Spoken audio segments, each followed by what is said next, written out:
America का दुश्मन, विद्रोह का बड़ा चेहरा कौन है? अबू अल जुलानी।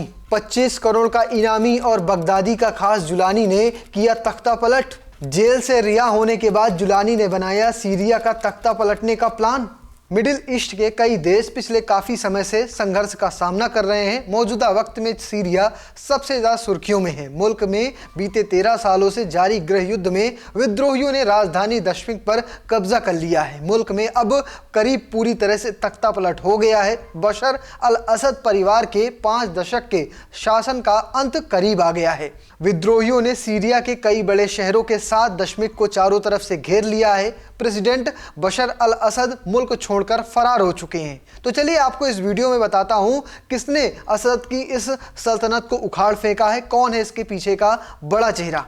सीरिया में तख्ता पलट को अंजाम देने वाले नेता कोई और नहीं बल्कि अबू मोहम्मद अल जुलानी है, जो सीरिया के शक्तिशाली विद्रोही गुट हयात तहरीर अल शाम यानी HTS का लीडर है। सीरिया में तख्ता पलट की स्क्रिप्ट लिखने वाले जुलानी पर संयुक्त राष्ट्र अमेरिका ने साल 2017 में 84 करोड़ 76 लाख रुपए का इनाम घोषित किया था। सीरिया के सबसे ताकतवर ग्रुप के नेता अबू मोहम्मद अल जुलानी का जन्म 1982 में खाड़ी मुल्क सऊदी अरब की राजधानी रियाद में हुआ था। हालांकि जुलानी के इंजीनियर पिता ने उसका नाम पैदाइश के समय अहमद हुसैन अल शरा रखा था। जुलानी के पिता सऊदी में एक बड़े पेट्रोलियम कंपनी में कार्यरत थे, लेकिन जुलानी की उम्र जब 7 साल थी तब उनका परिवार रियाद शहर से सीरिया की राजधानी दमिश्क में जाकर बस गया था। इस घटना के 14 साल बाद 2003 में 21 साल की उम्र में जुलानी दमिश्क से इराक चला गया। वहां जाकर सबसे बड़े चरमपंथी समूह अल कायदा में शामिल हो गया। इतना ही नहीं, जुलानी कुछ समय में ISI लीडर अबू बकर अल बगदादी के सबसे करीबी लोगों में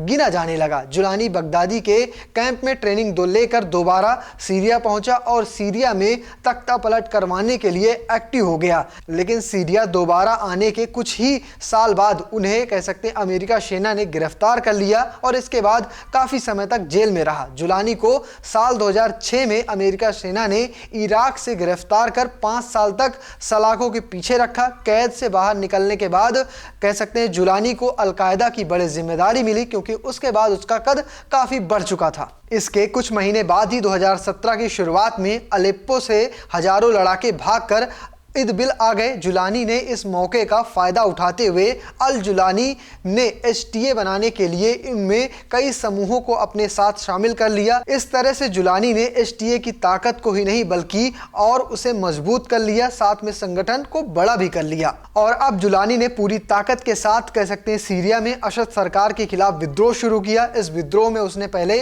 कई सारे शहरों को अपने कब्जे में लिया। कब्जे में लेने के बाद उसने राजधानी को टारगेट किया और आखिरकार 50 साल से चली आ रही शासन की एक दास्तां खत्म हो गई। अब एक बार फिर से वहां पर चरमपंथी विद्रोही कब्जा जमा चुके हैं। अब देखना दिलचस्प होगा क्या वहां पर डेमोक्रेसी आती है या फिर सीरिया को उसी तरह से चलाया जाता है जैसे कई सारे मिडिल ईस्ट में देश चल रहे हैं। तो फिलहाल आप कैसे देखते हैं इस खबर को कमेंट बॉक्स में बताना और पेज को फॉलो करना, चैनल को सब्सक्राइब करना बिल्कुल मत भूलिएगा। धन्यवाद।